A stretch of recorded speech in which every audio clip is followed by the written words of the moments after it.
ফুলকপি কষার এই রেসিপিটি কিন্তু খুবই সাধারণ খুব সামান্য মশলা দিয়ে এই রেসিপিটি বানানো হয়, কিন্তু এর স্বাদ অসাধারণ। এটি কিন্তু খেতে খুবই ভালো হয়। একবার এইভাবে বানিয়ে দেখুন। চলুন তাহলে ফুলকপি কষার রেসিপিটা শুরু করা যাক। তার জন্য একটা কড়াইয়ে 2 টেবিল চামচ সাদা তেল গরম করে নিচ্ছি। তাতে এইভাবে লম্বা লম্বা করে কেটে রাখা দুটো আলু, সামান্য পরিমাণে লবণ আর হলুদ দিয়ে মিডিয়াম ফ্লেমে ভেজে নেব।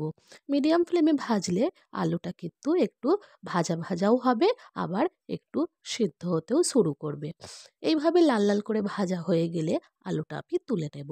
তারপর ওই একই তেলে দিয়ে দেব একটা ফুলকপি। ফুলকপিকে আমি এইভাবে বড় বড় ফুল করেই কেটেছি। তারপর এটাকে আমি গরম জলে লবণ দিয়ে 5 মিনিট ডুবিয়ে রেখেছিলাম, যাতে এর মধ্যে যদি কোনো রকম পোকা থাকে তাহলে সেটা বেরিয়ে যাবে। ফুলকপিকেও আমি সামান্য পরিমাণ লবণ হলুদ দিয়ে মিডিয়াম ফ্লেমে একটু লাল লাল হওয়া পর্যন্ত ভেজে নেব। এইভাবে কিন্তু ফুলকপি মিডিয়াম ফ্লেমে ভাজলে ফুলকপিটাও অনেকটা নরম হয়ে আসবে। তারপর ওই একই তেলে দিয়ে দেব একটা পেঁয়াজ কুচি। পেঁয়াজটাকে আমি হালকা সফট হয়ে যাওয়া পর্যন্ত ভেজে নেব। হাই ফ্লেমেই আমি পেঁয়াজটাকে ভেজে নিচ্ছি। পেঁয়াজ এইরকম সফট হতে শুরু করলে দিয়ে দেব হাফ চা চামচ আদা রসুন বাটা। আদা রসুন বাটা দিয়েও খুব ভালো করে একটু ফ্রাই করে নেব, যাতে আদা রসুন বাটার কাঁচা গন্ধটা চলে যায়। তারপর আমি এর মধ্যে এক এক করে কিছু গুঁড়ো মশলা দিয়ে দেব।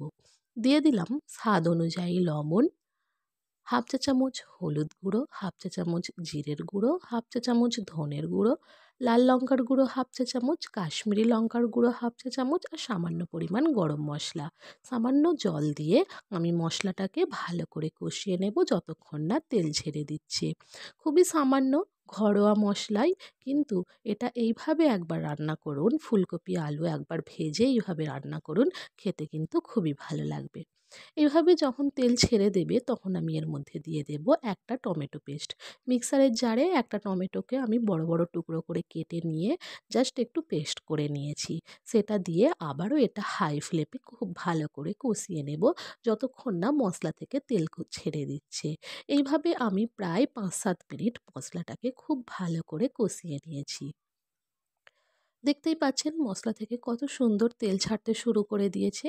এরপর আমি এর মধ্যে দিয়ে দেব ভেজে রাখা আলু, ফুলকপি। আলু আর ফুলকপি দিয়ে খুব বেশি এখানে কষিয়ে নেওয়ার দরকার নেই। 2-3 মিনিট একটু কষিয়ে নেব, কারণ আলু ফুলকপিও ভাজা আছে আর মশলাটাও আমি খুব ভালো করে কষিয়ে নিয়েছিলাম। জাস্ট দুটোকে একটু ভালো করে মিশিয়ে দেব। 2-3 মিনিট একটু এইভাবে ভালো করে মিশিয়ে নেওয়ার পর আমি এর মধ্যে দিয়ে দেব জল। এখানে আমি হাফ কাপ পরিমাণ জল দিলাম, খুব বেশি জল দেব না। তারপর এটাকে একটু ভালো করে নাড়াচাড়া করে দিয়ে দিলাম দুটো কাঁচা লঙ্কা আর ধনেপাতা কুচি। আরও একবার খুব ভালো করে মিশিয়ে নিয়ে গ্যাসের ফ্লেম আমি লো করে দেব। তারপর যখন এটা ফুটতে আরম্ভ করবে, ঢাকা দিয়ে রান্না করে নেব যতক্ষণ না ফুলকপি আলু পুরোপুরি গলে যাচ্ছে।